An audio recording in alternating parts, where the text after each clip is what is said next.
Big Drive Energy Monday, not a Monday. It feels like a Monday. It is a Wednesday edition. We got a winner on the PGA Tour. Caddies moving around. We're going to talk about that.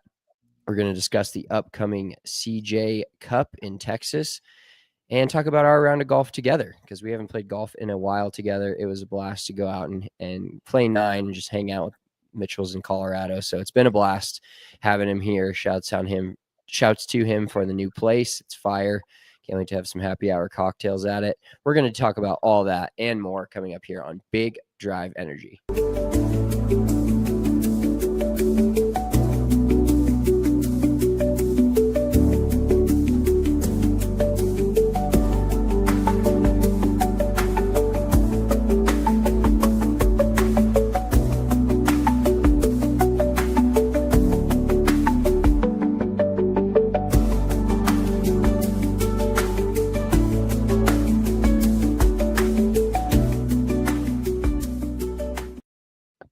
I started a pod without my shades on. What an L.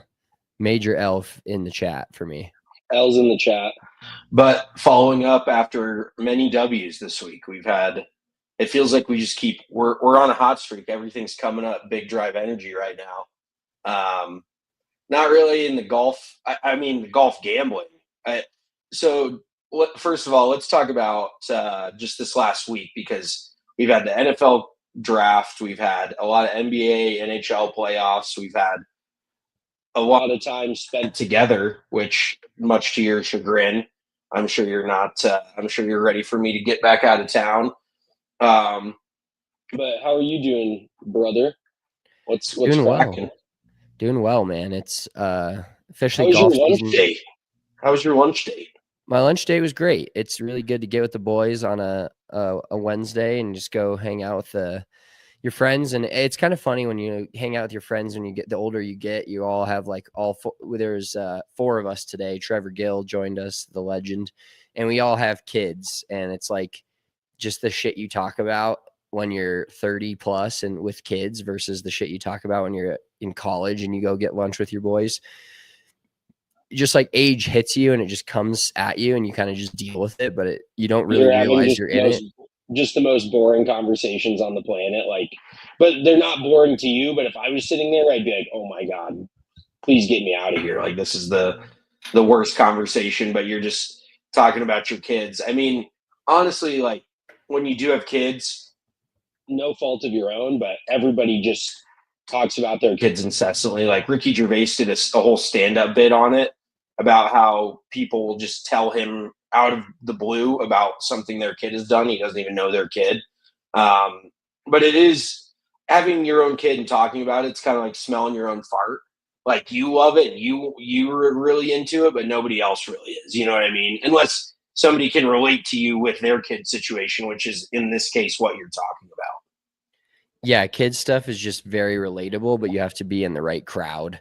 And it's fun because like, I think kids are just so off the wall and you never know what you're going to get every single day that they're a constant hilarious topic to talk about, but definitely falls on deaf ears if you're not talking about it with people that can relate. Like having kids is the most relatable thing with any other person that's had a kid.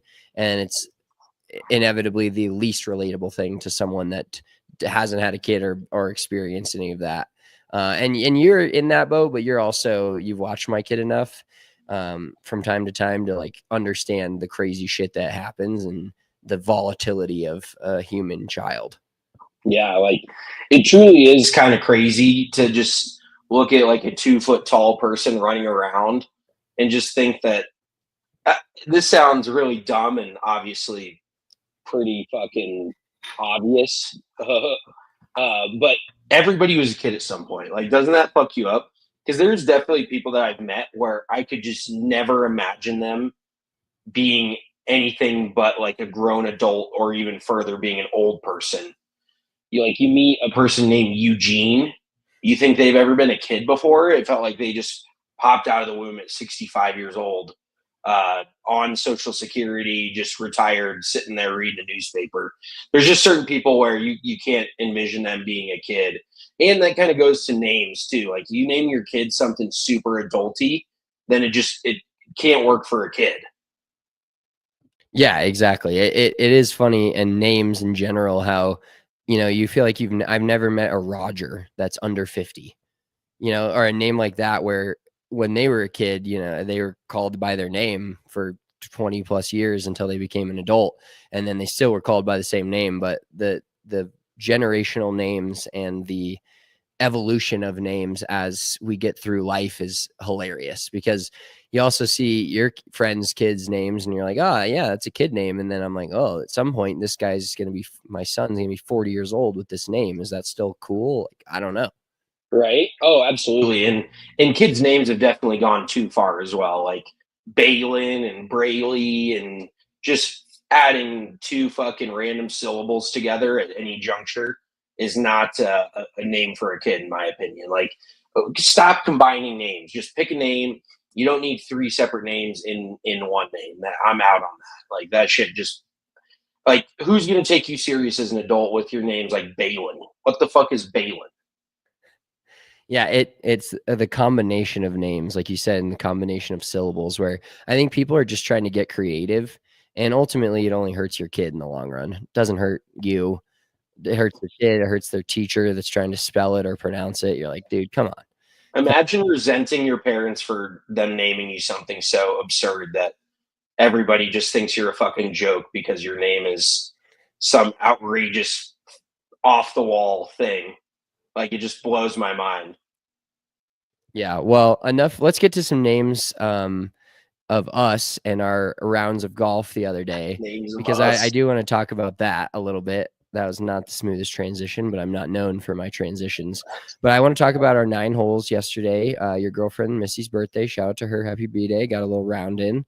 And I want to get your assessment, being a swing coach, on where my swing is at and where my golf game is at, because we got member guests coming up here in a couple weeks. I'm playing a scramble on Friday. A couple months, excuse me, scramble in a couple of days. So I'll be able to get out there and tinker with some things and try to hit the ball really far with driver and end up hitting a bunch of duck hooks. But either way, what was your assessment of my game from a 360-foot view, if you will? I mean, your game looks very good. I think you're just asking me this question for me to give you the double wrister, to give you the fucking all the compliments. But no, you hit it very well. I'm honestly pretty surprised. It looks like you're not lunging as much at the ball. Like, you're not getting stuck like so far in front of it, because your upper body, you're just rotating better. You're keeping your upper body a little bit more behind it and turning. So you're not getting that big push fade that starts right at your target and goes further right, because you're not getting stuck on that left side, not rotating. So the swing looks very good. I think your hunt for a 5-wood may have ended yesterday. I mean, that Titleist, what, I don't even know what the model is. But is it brand new, or is it last year's? I think it's brand new, because it's a demo for this year's. I think it's the TSIR3 or TSR3, something of that nature. Just looks so tiny. I look like I could never hit it, but I hit it really well on the driving range. No surprise there. And then I hit it decent on the golf course, but me being a general left to right mover of the ball, hitting a few shots that like are starting on ish target and moving left is pretty foreign to me. So I'm scared. I'm scared to think about hitting a ball that draws with just a normal golf swing. Yeah, I mean, on number 13, you hit a very good one, like drew it around the corner on the par 4. But I was actually just going through last night, because we played the back 9 at Inverness. And tell me if I'm wrong, but it helps me fall asleep when I think back to my last round of golf, and I go through the fairways that I hit, the fairways that I missed, which direction that I missed them, iron shots that I hit, which side of the hole I missed them on, if I hit them long, if I hit them short, if I hit putts short, if I hit them long, left, right. I just go through hole by hole and count my fairways hit, count my greens, count my putts, and then kind of hopefully by then I'm asleep. But that is legitimately like what helps me fall asleep. So I was thinking about our round last night when I was going to bed, and it was a little fuzzy. I got a little tuned up last night.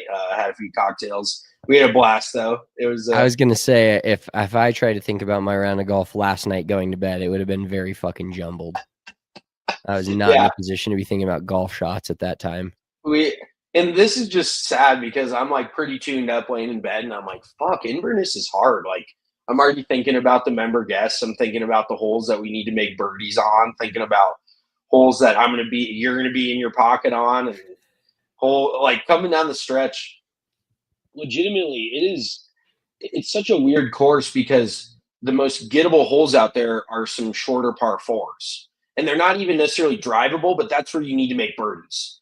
Is a few of the par fours where you can have a wedge in 100 yards in, but both the par fives are pretty much 3-shot holes, and they're not easy. Like the tee shot on 16 is fucking hard. Like I didn't realize there was water there until I hit it into it yesterday. But then I'm dropping and hitting 3-wood and still have. I hit 3-wood and still had a $175 in, and I mean it was into the wind yesterday, but that is not an easy golf hole. And then, even 17 is a shorter par 4. I hit 3-wood and I had like 135 in, but that green is so small and like sectioned off that pin was in the front right. And if you don't hit it in the front right, then you have a very hard putt. And then 18 is an uphill approach shot. It's pretty tough to feel like you can really dial in because you can't see the bottom of the flag. Like, I mean, 10 is really the most scoreable hole on the back nine, I would say. 10 and 14, the par 4, the pretty straightaway, shorter par 4 that I did make birdie on yesterday. Shout out my stuffed wedge shot. But there's just more holes out there that you're thinking of making par than you are birdie, 100%. Like, I will say at Inverness, if you're scratch handicap at Inverness or a plus, that shit will carry pretty much anywhere because there's very few golf courses I've played in this area where there's less like scoring holes than that place. Yeah, exactly. And maybe it's just because we haven't quite played it enough. I feel like I've played it. I know it pretty well. Like I could go through each hole and kind of tell you what I hit or where I hit it. But at the same time, like you alluded to, there's not a bunch of holes where I'm like our old course, SV Ranch, won't say the full name.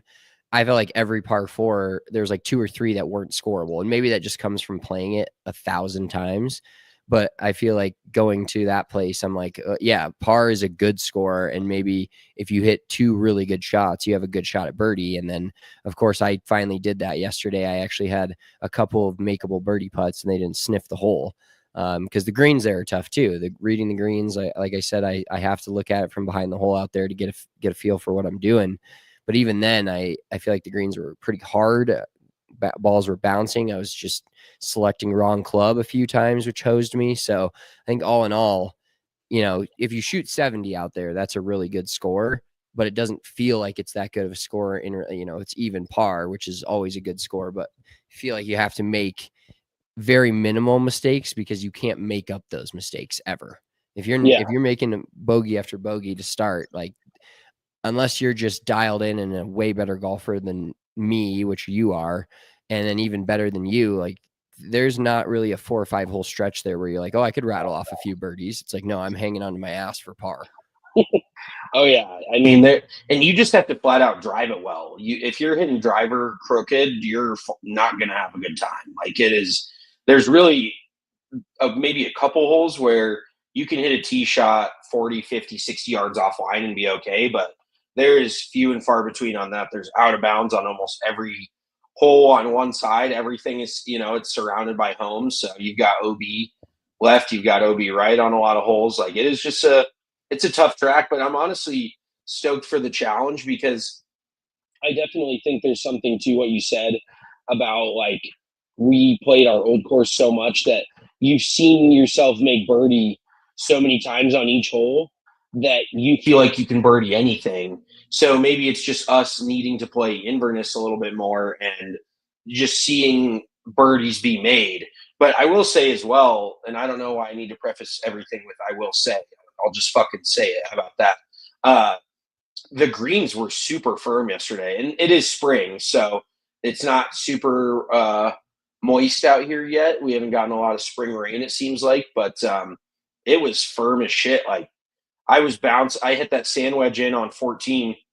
I had 95 yards, and I landed at a good 6 or 7 paces short, and it one hopped and spun kind of like next to the hole, probably 10 feet away. But from the middle of the fairway, like sand wedge from 95 yards should have plenty of spin on it, but it was just that first hop that was really bouncing. So firm golf courses just make it that much harder to score. I feel like for a player like you as opposed to a player like me, and that kind of is asked backwards, but you just hit it very high. And so you have a much better time controlling it when the greens are soft, when you feel like you can just, if you have 140, you can just hit it 140. But then when you have 140 and you need to hit it 132 or, in that 130 to 135 range and kind of flight it and skip it over a ridge or, anything of that nature, it becomes a little tougher to get the ball close to the hole no matter what. But the reason it benefits me is because generally when the greens are firm, the fairways are firm.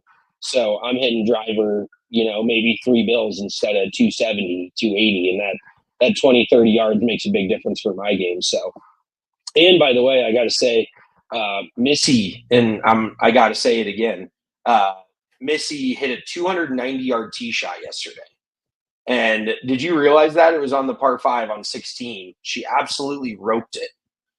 It was 290 from the red tees. No shit. No, I didn't see that because I was too busy helping fucking Justin on the 3rd hole over trying to find his golf ball, which we did find. But yeah, I was pretty out of pocket on that hole. And then I topped my 3-wood, which I tried the new TaylorMade QS, whatever letters it makes up. And I topped the tits off of it. So I was like, all right, well, this isn't any fun. I still had nothing. I'm already annoyed by the par 5s and them being 3-shot holes because in my mind, no par 5 should be a 3-shot hole. If you hit a good tee shot, 300 plus yards or 280, 290, like you should have a shot at it. And I just feel like I never will. Maybe if I get one that rolls really hard down the fairway and I get a little to the left side, I can have some room to try to hit 5-wood and get it close. But also the green is like uphill at the end and just, yeah, it's nothing is more deflating in my game than having a fucking 170 yards in as a 3rd shot on a par 5. Like even topping a 2nd shot, like when I say top, I didn't like 10 feet top it. I topped it and it rolled a good probably 180 yards, but still having another $180 in from there, it was not my best. Well, and come to think of it too, the par 3s out there, there's not one gimme par 3 where you just feel like you're on the aggressive side. It kind of feels like you're on the defensive on every single par 3 as well. All of them are 190 to 200 yards. And it is pretty crazy to think about. The Inverness is only 69.50, which at Colorado elevation is short by a lot of standards. Like that is not long. But when you go out there, it does not feel short. I mean, I guess a handful of par 4s, if you hit good drives, you're going to have sand wedge in. But really, other than that, the par 5s aren't short. The par 3s are not short. So I guess really the distance, because 1 is a pretty gettable hole, and I don't know if we just need to go through every hole right now.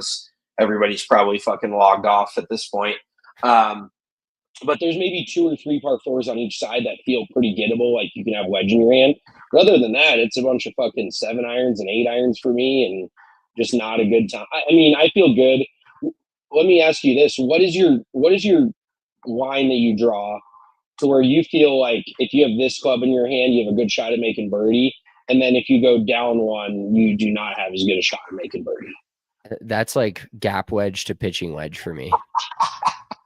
If I have gap wedge or sand wedge or 60 in my hand, I feel like that's a really 50-50, maybe 60-40 shot of making birdie. When I have 9 iron in my hand, I'm like just 30 feet's good, 40 feet's good, 8, 7, and then 6, 5, 4. I feel like anywhere near the surface, if I can get putter on it, that's a win. Which statistically, I'd like to look that up and see, based on yardages, what the actual percentage is of hitting it on the green or proximity to hole from 200 yards, which is a fairly stock 7 iron for me. But like if I hit a 7 iron and the greens there are pretty big, like if I hit a 7 iron that's on the fringe, I'm pretty happy about it. I'm trying to be more happy about it. Of course, I feel like I should hit everything to 10 feet, but it doesn't work out that way. Golf is a funny game that way.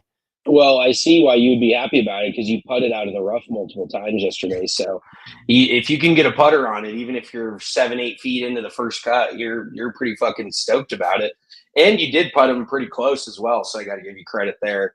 But what else do we have this? You want to talk a quick sports rundown before we get into our PGA Tour winner? Yeah, let's do it. So Nuggets, dude, these two series for Nuggets and Avs, man, are just a roller coaster. And they're inversely connected. Other than Saturday, which we got a double winneroo on Saturday night. There's every night I think one team is good and then the other team sucks, and then it flips, and the next night I'm like, oh yeah, I should have known that team was good and the other team is fucking terrible. Right now it's like Avs, I'm like, oh, they're gonna lose in 6 to Dallas again, and probably 7 actually. I feel confident in the Avs winning 6, but I just don't feel confident in them winning in 7. And then the Nuggets, I'm like, all you got to do is win 1 of 2 to finish it out. And I think it's just we were so blessed the last couple of years with our team's championship runs where they were 5 games, 5 games, 5 games. And now we have to go to 6 and 7. And I'm like, fuck, this is hard, man. This should not be going this long. You should not be losing 3 games a series. It feels those 3 games just mentally put you so much farther below a regular season loss, because unless you're up 3-0 in the series and then maybe lose 1, even then that doubt starts to creep in my mind. I'm like, oh, this other team can win 3 in a row. Yeah, oh, absolutely. Well, I also think it's funny that the Nuggets have been pretty not large underdogs, but they've been dogs to start every single game in the series, and they've won 3 of them out of the 5. And then on the flip side of that coin, the Avs have been pretty large favorites in every single game they've played, and they've lost 3 of them. So maybe Vegas has just got them flip-flopped. Maybe, and I don't know if just the Clippers get heavily bet on because they're an LA team and everybody. Like, when did anybody think that James Harden was clutch in the playoffs? When did anyone think that a James Harden, not led because it's led by Kawhi, but when James Harden is a huge piece on your team, who's like, I love that for us in the playoffs. You know, he's the most prototypical. He was one of the first just stat patter dudes out in the NBA that would put up asinine regular season numbers. And now Jalen Brunson has followed suit, and a handful of other guys have followed suit, where they are averaging 30 plus points in the regular season and 6 assists and 4 rebounds, whatever. And then come playoff time, the game just totally changes, and all that head throwing that James Harden does really just doesn't come into play. But I do want to compliment Kawhi Leonard because he is so anti-bitch about calls. He just, for everybody saying he's a robot, I kind of appreciate it, because there is times when like Jokic gets overly emotional, and pretty much everyone besides Kawhi in the NBA, there's really not another guy. And speaking of which, did you see the Giannis thing last night with Tyrese Halliburton's dad?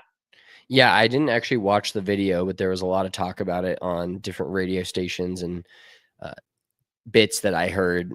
Basically, dude attacked Giannis on the court, and then I saw his tweet was going viral. The dad was like, oh, I made a mistake. And it's just so funny how in 2025 you make a mistake and the first thing you do is like go to Twitter and tell everybody about your mistake and how wrong you were and how sorry you are about it, and it won't happen again. And then I think I may have dreamed this, but I'm pretty sure Tyrese Halliburton also tweeted overrate that, because he got voted the most overrated player in the NBA. So that was pretty funny for him to like win that series. And then his dad does that. You got to just be, as a kid, you're like, oh, we've had a kid embarrassed by his dad in the last week in the sports world. And then we've had a dad, Jeff Ulbrich, embarrassed by his kid stealing a shitter's phone number and prank calling it, like fined $350K. What a mess. Everybody's just out here embarrassing their own family, just like I do to you every single day. No, that's not true for the most part. No, the Ulbrich situation is weird because, like, is this kid out of his dad's will at this point? You steal your dad's iPad and then you prank call somebody. But I'm going to say this as well, and I'm going to say this again.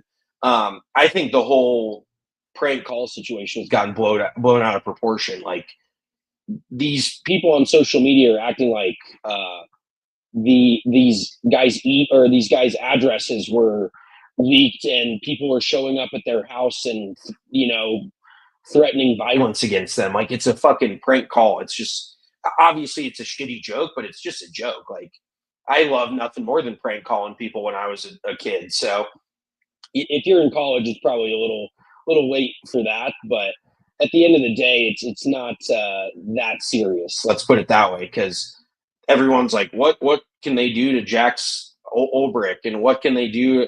And I guess there was another prank call that was made too. I wasn't sure who it was from, but I don't know. It just feels like very blown out of proportion for what it is. And let me ask you this: give me, before we get to the golf, give me one series in the NHL and one in the NBA that surprised you. Like you thought it was going to go one way and it's gone the opposite.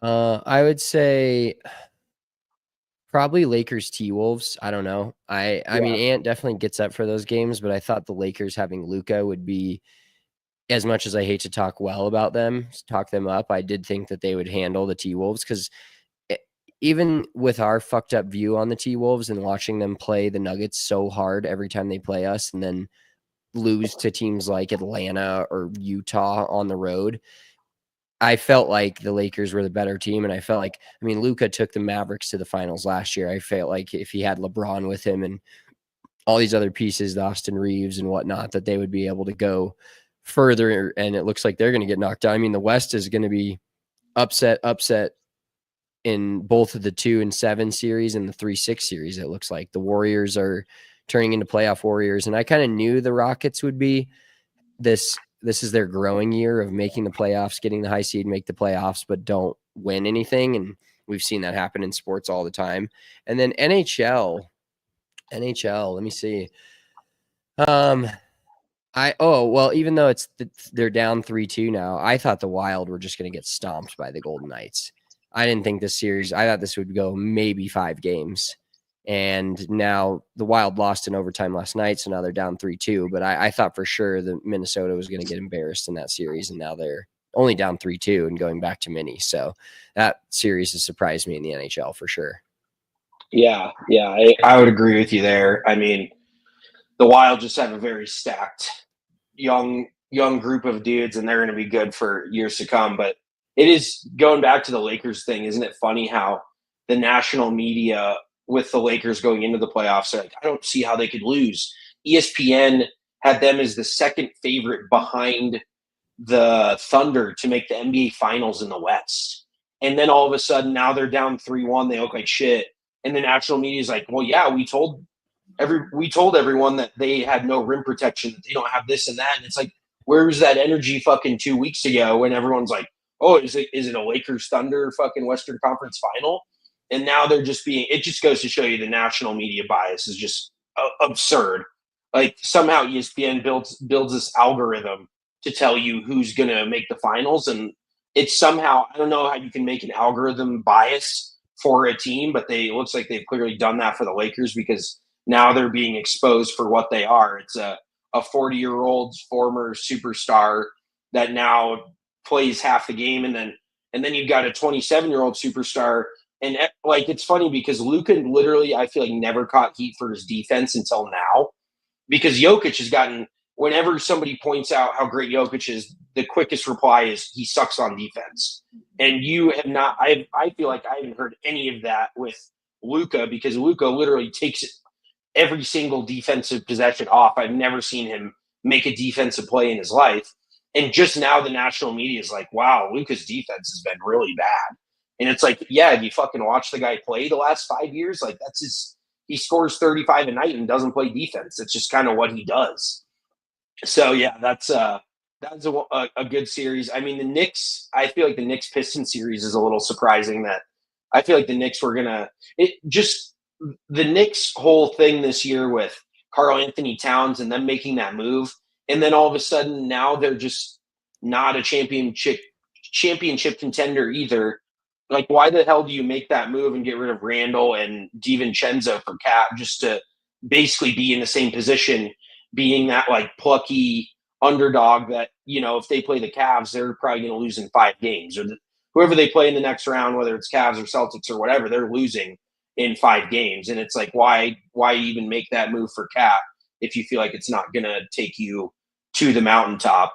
But I'm trying to think of an NHL I thought Tampa would give the Panthers a little bit better run. I mean, we watched that game the other night when Tampa was so close to evening up the series, and then the fucking Panthers score 3 goals in like 6 minutes. So that's a little bit of a surprising one. But it is kind of wild. Did you see that every single series in the NHL in the West was 2-2, and every single series in the East was 3-1?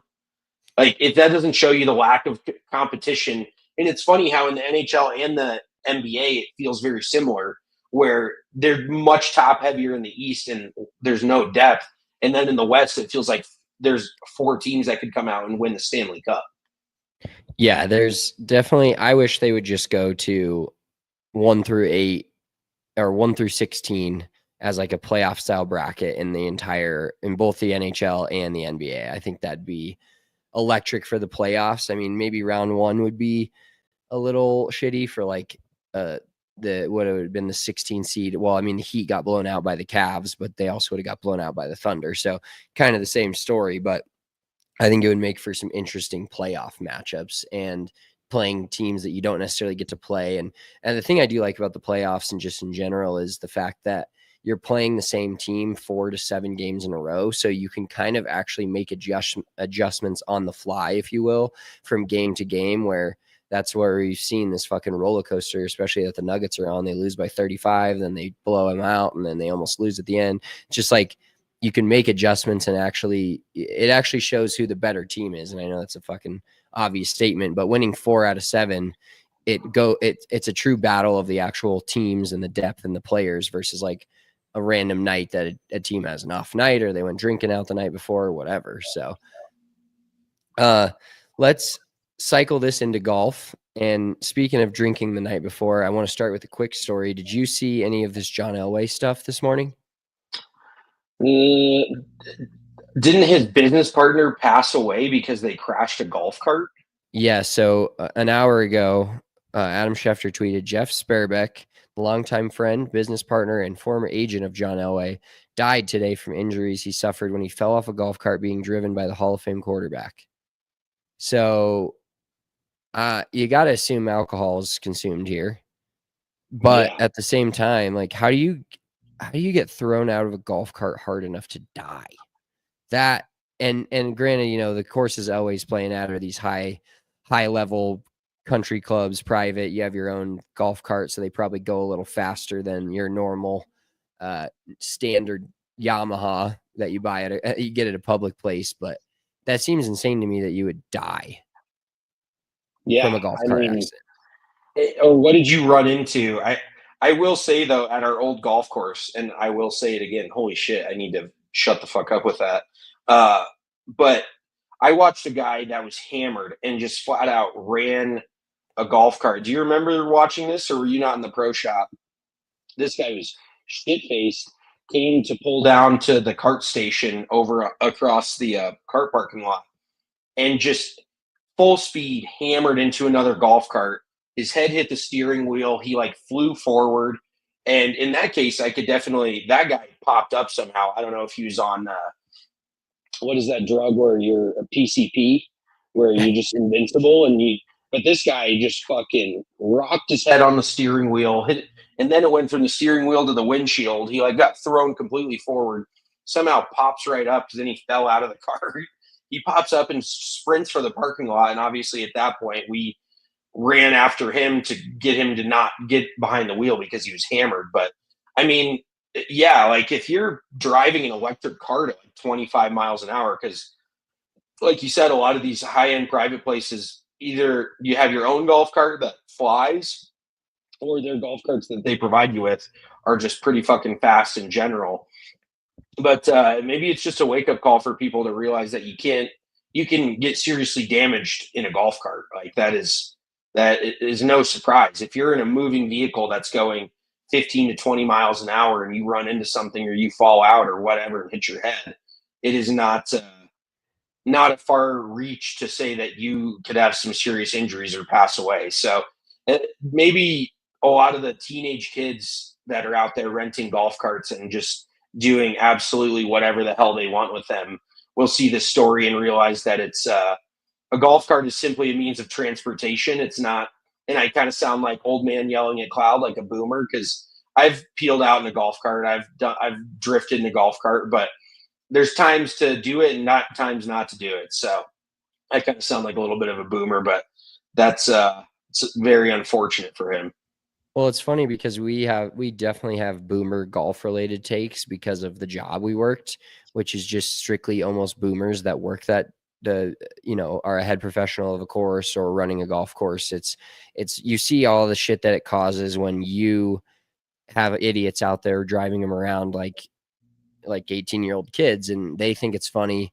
They think their friends are hilarious and it doesn't matter. And the course is just a big business and whatnot. But us, as with our current and like former knowledge of the game and knowledge of the business itself, it's really just more annoying. So our takes are very boomerish when it comes to golf, but that's just how we are. That's why we're unique. Even though we're not boomers, we got plenty of boomer golf takes. Maybe we should just make that a segment every once in a while and just do boomer golf takes and clip that. I think that'd be funny. Let's get into you picking a winner. I'll let you have the stage for this. I mean, this was just cut and dry. These two have been playing good golf for over a year, and Novak more, especially in 25, Griffin kind of in 24 and 25, but two dudes. They're from the same area, right? That's how they kind of got teamed up, but have been playing good golf. And it is funny. I think this is your first winner of the year, so not bad. I mean, it's still April for one more day. Not bad overall, but let's hear it on your winner pick, and you can have the floor and enjoy it for a moment, because that saved my DraftKings account this weekend. I appreciate that. Yeah, I actually had a good little week betting. Shout out DraftKings for the deposit back. It's few and far between, but you got to take the wins when you can get them. Never too high, never too low type of mentality. But like you just said, both of these guys have been playing good golf. And this is truly a cool situation where it felt like the synergy of them coming together elevated them somehow, where you have two dudes that have been knocking on the doorstep, finishing in the top 5 a handful of times each in the last year and a half on the PGA Tour, and have not been able to get it done. And then they come together and both get their first win on the PGA Tour together, which I just think is really badass. And they're just both gamers. Like, I still can't get over Ben Griffin's glasses scenario, and I think they're like to help his eyes. But he just, and credit to him, because he just doesn't give a shit, and he's continuing to rock the aviators. He's not getting regular sunglasses. But Novak's got some swagger about him that I just love. And did you see the hype video that they dropped before Thursday of last week? No. No, you didn't? Okay, so Ben Griffin has a videographer. I don't know who does it, but they dropped a hype video of them at their practice round with what is that Lil Wayne song? What the fuck though? Where the love go? 5, 4, 3, 2. I let one go. I know that is something I should never. But what is that song called? Do you remember? I have no clue, but I know what song you're talking about now. Okay. From that great rendition. Dude, so Ben Griffin dropped that on his Instagram, and it went surprisingly hard for two like nerdy golf guys. And I saw somebody tweet out like, I don't know if this makes me like them more or makes me hate them this week. But then they go out and win the event, and looking back on it, I'm like, it was the fucking hype video that Ben Griffin put out on Instagram that put them over the top, because I've never gotten, like goosebumps for a golf hype video. Like, I didn't know that existed. Maybe outside of like the Ryder Cup, that's a different story. But I was like, dude, this is next level shit. So, but Ben Griffin just does a great job in general. He is one of the guys that is very open. Like, his TikTok page is a lot about information on the PGA Tour, how they run things. And to nobody's surprise, it's a lot of bad shit. Like last year when they canceled the flight from like Mexico to the Bahamas that the PGA Tour had chartered, or it was delayed like 8 hours. I take that back. It wasn't canceled, but he did a whole TikTok rundown on that. And he is also the first guy to win with a MaxFly on tour, a MaxFly ball on the PGA Tour. I want to say since they've been keeping track of what balls players play, like it has to have been since like the 70s or 80s that anyone has won on tour with a MaxFly ball. The men's tour though, correct? Because doesn't Nelly Corda play MaxFly? I think she plays Titleist. I thought there was one lady that played the Max Fly as well. Okay. Well, PGA Tour, yes. As PGA far as Tour, I know, yeah. there's probably some ladies that play it. But also what I heard, which is pretty crazy, is during the alternate shot, the 2 days, they stuck with Ben Griffin's ball. They played them like Novak was playing the Max Fly.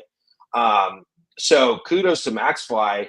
I feel like they need more advertising because they truly do make a good tour level ball that is much more affordable than the PGA Tour, than the Pro V1, than the TP5X. You know, those are $55 a dozen. I think the Max Fly tour ball is 35 a dozen.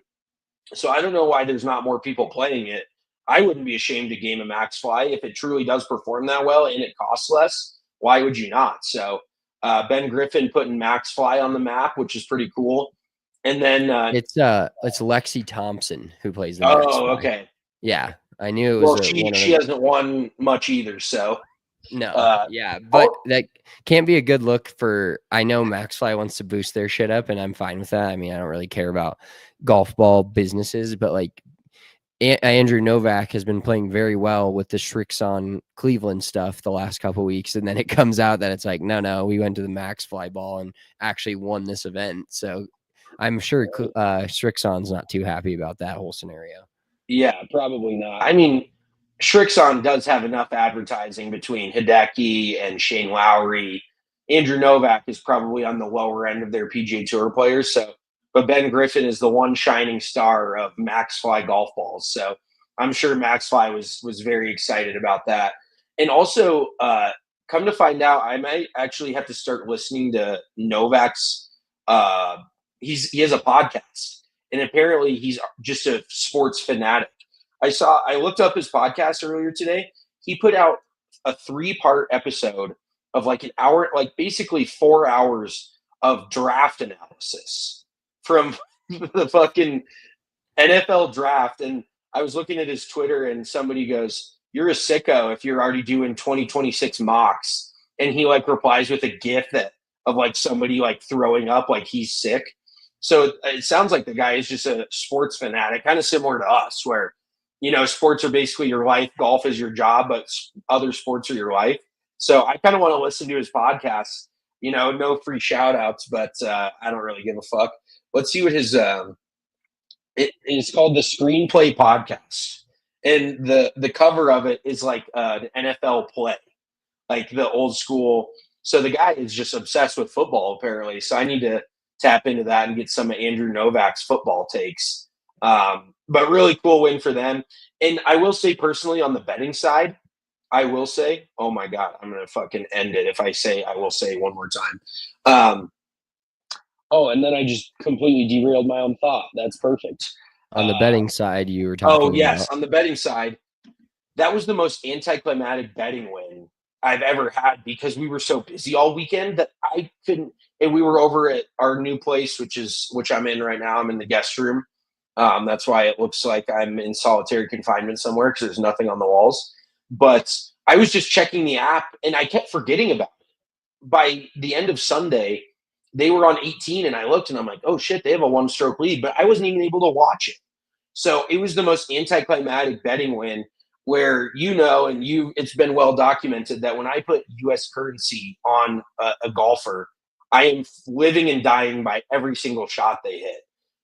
But it was almost this calm and quiet confidence I had in Ben Griffin and Andrew Novak this week, where I saw that they started off hot, they played really well, and I mean they gamed the shit out of it in the best ball, but then the alternate shot is really where the men and the boys are separated, and I think they shot under par both days in the alternate shot as well. So you got to be playing some pretty damn good golf to be able to pair up with another guy and somehow get the ball in the hole under par for 18 holes on a PGA Tour level course.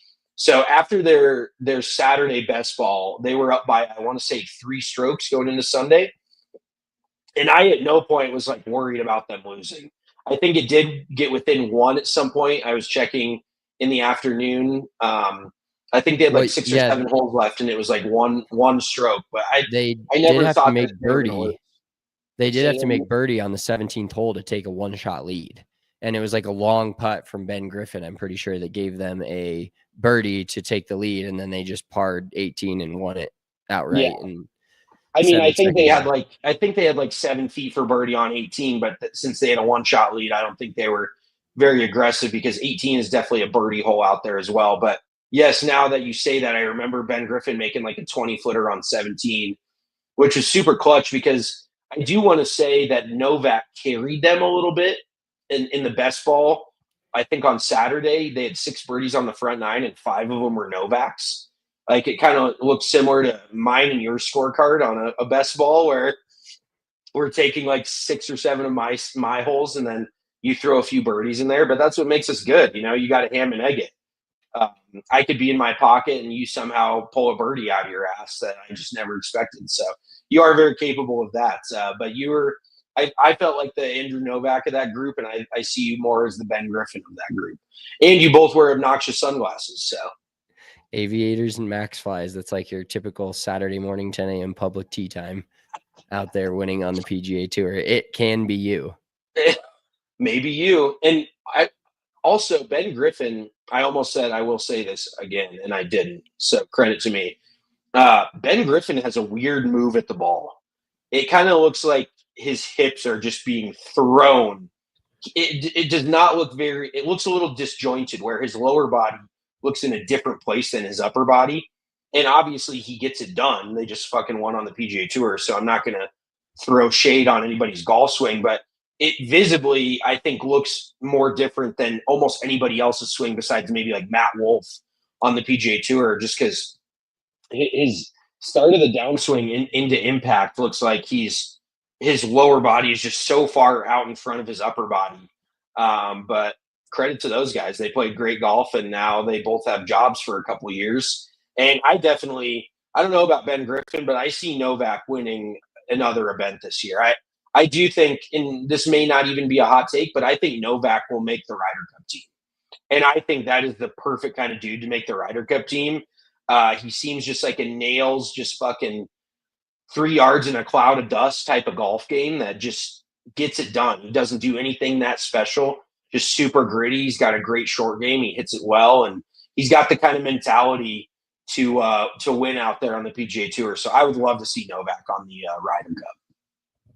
Yeah, speaking of having a job for a couple of years, let's transition this into the new bagman for Colin Morikawa, Joe Greiner, who famously broke up with Max Homa earlier this year, goes and gets on JT's bag for a win at a signature event, is now the new caddy for Colin Morikawa. And that guy's got a pretty high profile 3 guys in a row. And Colin Morikawa is a guy that you want to be on the bag for, especially in majors. Going to be cashing some big old paychecks here in the next couple of months at these majors. So what are your thoughts on Greiner going to Morikawa? And do you think that with Greiner making that move from Max to then JT just as a fill-in and now Morikawa, do you think Morikawa is looking for something, or it's just more of like hey, this guy I know can get it around on tour, has been plenty of big events, and like, do you think Colin Morikawa is looking for like serious help, or do you think he just thought Greiner's a good dude and knows how to carry the bag on the PGA Tour, and he wants some solidity in his life, if you will, on his bag? Yeah, this kind of reeks to me, and once again, I'm kind of shit talking Greiner because I think there's a pretty shitty move of him. But I feel like Greiner, I would equate this to Greiner's like a chick that dated a famous guy, like the first famous guy, and kind of made her famous, and now she is upgrading to another famous person that's even more famous than the person that made her famous. I don't know if that makes sense. But like some rando girlfriend that you see that's dating an NFL player, and then they break up, and then all of a sudden she's dating fucking Josh Allen or, Joe Burrow or somewhere out of the blue. It reeks of that to me, where now Greiner's used Max to elevate him to now being this elite caddy that's being hired by Colin Morikawa, who hasn't won a lot, but definitely makes a shitload of money. He plays in all this, obviously in all the signature events, and feels like he's going to be inside the top 10 more often than not. So I don't know. It sounds like Colin fired his longtime caddy or let him go, in order to bring Griner on. So it must have been something where he really did like the guy. But just an interesting deal overall. It's going to be weird to see him on a different bag. And then you see Griner cash that big check on JT's bag for JT's first win in 3 years. Like, that dude has just been and I do feel for Max. Max is playing better, but you just see him sitting on the sidelines watching his old caddy just make more money than Max has probably made all season at this point. So a little bit shitty of him, but I'm really pulling for Max to come out on the other side and have the glow up that we're hoping for after the breakup. So yeah, there was also a funny reel that you sent me, and we tweeted about this. So how much sand is too much sand? You're gonna have to fill me in on this entire scenario, because I kind of did watch it, but the sound was in and out. So I need to know. I need you to fill me in on what was going down here. Well, so Bryson was just having a BF. If you didn't watch White Chicks in the early 2000s, a BF stands for a bitch fit. Bryson was throwing a bitch fit in the bunkers down in Mexico because I think he was saying there's too much sand in them. And I would like to broach that topic, because there is such a thing as too much sand. I mean, if you were going to err on one side or the other, you'd much rather have too much than not enough. But too much sand can also suck, because I generally, if you have a good 2 inches of sand in a bunker, I feel pretty fucking dialed in. I like my chances of getting up and down from not anywhere, but a standard bunker shot. I feel pretty good about getting up and down. But when there's too much sand in the bunker, there's a chance I could hit it fucking 5 feet out in front of me and leave it in the bunker, and then it's up against the lip. And that's kind of what Bryce was talking about. He was like, I can't even get it out. And you're making this massive swing, but if you're taking 4 inches of sand and the club is just digging in, then you really don't have a shot. So what is your quick take on bunkers and too much sand? I think that I prefer more sand, really, especially on greenside bunkers. Like, to me, it allows you a better shot. Like, if there's a greenside bunker that has no sand, little to no sand in it, makes it impossible to get any shot like just out of the bunker if you need to hit a really dicey one that's downhill and you're in a really bad spot in terms of being short-sighted. I would err on the side of more sand, because then you can just hit the little ploofs, the sound that you hear and just like the thud.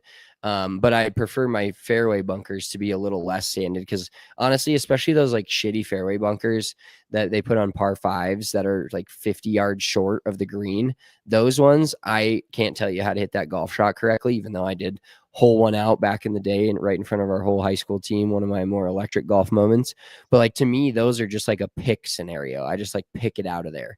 I don't have a very good bunker play in general, but also my actual routine and what I go through mentally on a bunker shot is not up to par either. So I just kind of feel, but to me, in my whole golfing career, if you will, I get it. Bunkers to me are like a very, there's a groove thing. Like, if I hit a few bunker shots good, then I feel like I'm going to hit a lot more good. And when I hit one that I skull or I hit it thin, and I'm just in a blender and don't think I can hit any good bunker shots the rest of the round and maybe for the next few weeks.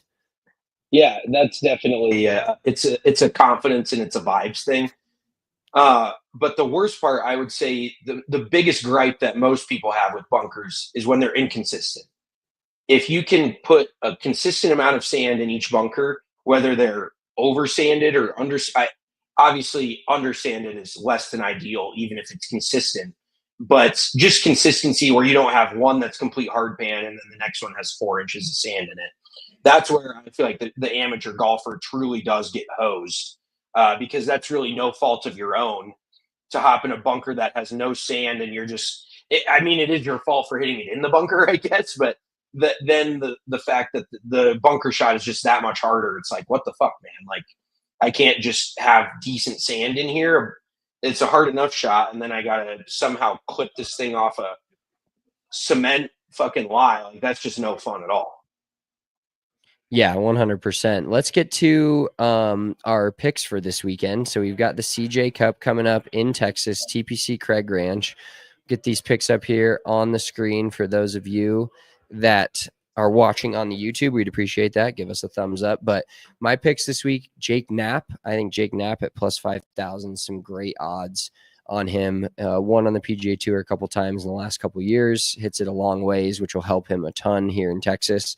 And then last year's champ, Taylor Pendrith, kind of his maiden voyage win on the PGA Tour, big time win for him.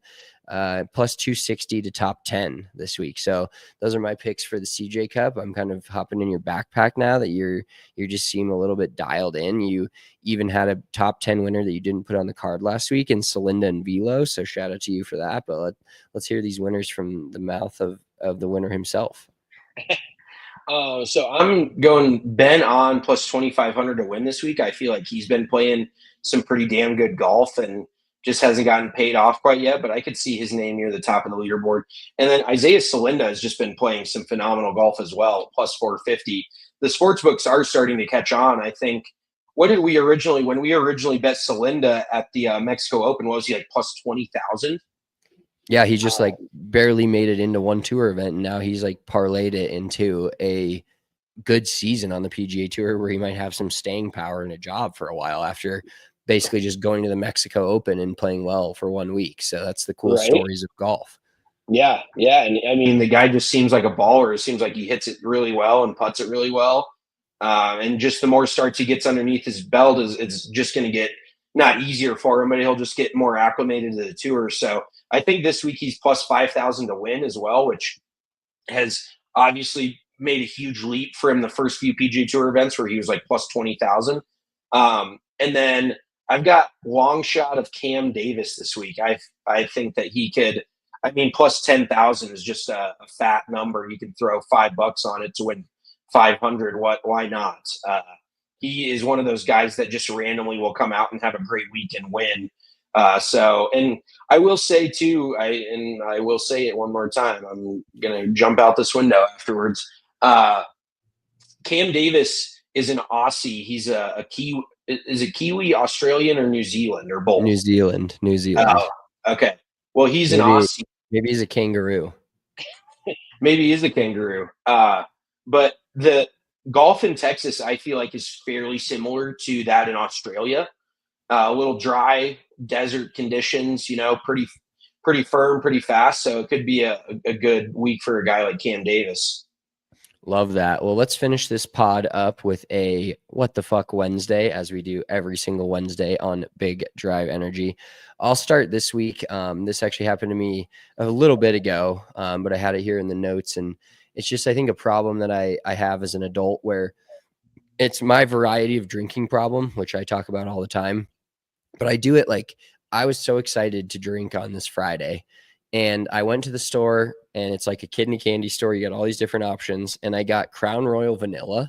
And shout out, no free shout out. Sorry, Crown Royal. Like, it was terrible. And I planned my whole weekend around drinking like Crowns, Vanillas, and Coke Zeros. And I had the first one, and I was like, what the fuck are you doing, dude? This is trash. Like, why did you do this? I just need to play the hits with my alcohol and get the same things. And you're very good about that. Like, and every time you come home from the liquor store, I'm like, you're boring. And then every time we get into it, it's like, oh yeah, that's a good choice. But I don't know what it is about a liquor store. My wires get crossed, and I see all these colors and these great logos on beers and drinks. And I'm like, yeah. And then I come home and I'm fucking disappointed. You make some panic buys pretty quick. Yeah, I'm like, oh, this sounds good. I haven't had this in a while. I'll have some new drinks. And then I literally got through one drink with it, and I think the whole Crown Vanilla bottle's still in my basement. I haven't touched it. Tastes like soap to me. I can't explain what it tastes like, but it wasn't good. That's disappointing because I do like me some Crown Royal Vanilla. And you're just that kind of fruity guy that won't drink bourbon straight up. You're like, ooh, I need a flavored bourbon and some soda pop with it. Like, I don't blame you, though. I mean, that is an all-time Captain and Diet is still one of my all-time go-tos. If it's cold out, like if we're at a game, that's what I was drinking the other night at the last week at the Rockies game when it was chilly. Because vodka sodas when it's cold out just don't do it for me. I feel like rum or whiskey warms you up a little bit better inside than vodka does for some reason. I could be totally off base with that. I think that's like factual. Oh, okay. Well, maybe I'm on in the alcoholic world. Yeah, it's factual. Whiskey warms you up. That's just a thought. Maybe I'm on. Okay. Yeah, maybe I'm onto something. But yeah, you definitely are the kind of guy that just panics. And I'm just a very routine oriented person. I just drink vodka and LaCroix. And, occasionally I'll get different flavors of LaCroix, but it truly is for somebody that drinks for sport like I do, not your casual drinker. I do this shit for a living. No, I really don't. But for a guy that has one or two most nights, I can wake up in the morning and feel fucking completely fine the next day. So uh, whiskey cokes cannot do that for me. But my WTF Wednesday was Home Depot, and I've been to Home Depot more times than I would prefer to. I've already been to 2 different Home Depots this morning, and I think it's going to be the last time, at least for a month. But I'm pretty fucking sick of Home Depot, and this Home Depot off Colorado Boulevard in Denver blows. First of all, the parking lot's a joke. It's so hard to get in and out of there. There's never any spots. It's like a zoo every day, every hour. But then I went to rent a U-Haul from them for a couple hours on Sunday to move all the big shit, the couch, the mattresses, all this. And I know that I'm not a guy that checks my email very often, and I know you want to give me shit for this. I booked the rental on Saturday for the next day. It's available at the Colorado box truck for 2 hours. Not fucking rocket science here. And I get an email. I'm picking it up at 11 a.m. I get an email at 8 a.m. that my shit has been canceled. And it's in one of my email accounts that does not have notifications on because it's more of like a kind of an older like spam email. It's a Hotmail account. So if that gives you any idea, it's not my go-to here in the corporate world that I'm in. I've grown up. I've graduated to Gmail now. So, but the Hotmail does not have noties on because it's just a bunch of fucking spam BS that I don't want to look at. But apparently my Home Depot account set up to that. So I get an email that they canceled my fucking rental 3 hours before I'm supposed to have it. I don't see it. So then I show up and they're like, well, we don't see you have an appointment here. I'm like, I have it literally right here. So then I go into my email and I see the canceled fucking reservation. And they're like, yeah, we just don't have a truck for you. Really sorry. And then I walk out and there's just 3 box trucks sitting there doing nothing. I'm like, oh, it's so cool. Like, so nice of you. But it ended up working out. We threw the couch in the back of your truck and a couple mattresses on Ryder's Jeep, which is fucking hilarious. He's just rolling down Evans with a king mattress and a queen mattress bungee corded to the top of his Jeep. So luckily he didn't have to go too far. But and then my other WTF is just, why do they build houses that you can't fit furniture? Like this place that we bought, fucking love it. Super cool spot. It's one of the tall, it's got a cool rooftop, whatever. But these hallways, like the couch scenario to get my couch in here was the biggest nightmare. I had to patch up drywall because we put holes in the drywall. We had to undo railings. Like it was just I don't know why. Like this couch is never leaving this place. The next time this place gets sold, it will say couch included. Or you can fucking take a chainsaw to it and throw it off the balcony because it's just not going to come out of here. Like I do not understand why they build homes that cannot fit modern furniture. And this place is built in 2018. Like it's fucking new. It'd be more understandable if I was buying a farmhouse from the 1920s because they didn't have big shit like this. But now it's like, what are we doing here? Yeah, I mean, to be fair, your couch is the deepest thing I've ever seen in my entire life. Great couch, but you could fully almost lay down and it's borderline a bed at this point. But yeah, it is crazy. When we moved into our place and our downstairs is all fucked up and really tiny walls and tiny hallways, we just told them to take the couch that we had ordered for the basement and said, just fuck it and leave it upstairs in the living room because that's the only place it can go in the house. So that'll be a treat to move next time that I move. Yep. That wraps it up for us. You have anything else you want to get to before we get out of here? I don't think so, brother. I think we're all clear. All clear. Big Drive Energy Wednesday edition coming up. The CJ Cup this weekend. We've got some more majors coming up quick and fast. It's like insane how the Masters feels like it takes forever to get to. And now we've got a major each of the next 3 months. Make sure you're tuning in with us every Wednesday before those and every Wednesday in general on the YouTube or on the audio version. We'll have major previews and then we'll go live Sunday evening during the final holes of the leaders on all of those majors and signature Sundays. If you're watching this on the YouTube, we'd appreciate if you gave us a thumbs up, or if you're listening to the show audibly, hopefully I'm tuned out by now, but give us a thumbs up or a rating on that platform that you're listening to. We will be back next Wednesday with another edition of Big Drive Energy. Have a great weekend. Peace.